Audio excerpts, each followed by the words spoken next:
भारतातील पहिलं मानाचं हिंद केसरी मैदान पुसेगाव हिंद केसरी आणि या मैदानातील गट क्रमांक 55 सुटला. गट क्रमांक 55मध्ये होता बैलगाडी क्षेत्रातील बिनजोडचा बेताज बादशाह मथुर.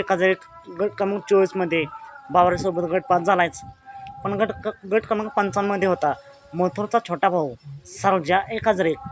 आणि नक्कीच मित्रांनो, या गटामध्ये पळत असताना शेवटच्या क्षणापर्यंत काटकी अशी लढत झाली. निकाल नक्की कोणी घेतला? सर्जा 1-1 मथुरचा छोटा भाऊ सेमीसाठी पात्र झाला का? तर मित्रांनो, गट क्रमांक 55चा निकाल आणि निकाल. गट क्रमांक 55चा निकाल आहे मथुरचा छोटा भाऊ सर्जा 1-1 गट पास होऊन सेमीसाठी पात्र झाला आहे. तर नक्कीच सर्जाला सेमीसाठी खूप साऱ्या शुभेच्छा. छोटा भाऊ देखील सज्ज आहे सेमीसाठी पुसेगावचं मैदान गाजवायला. मित्रांनो, तुमचं मत काय? सर्जा पुसेगावचा हिंद केसरी मानकरी होईल का?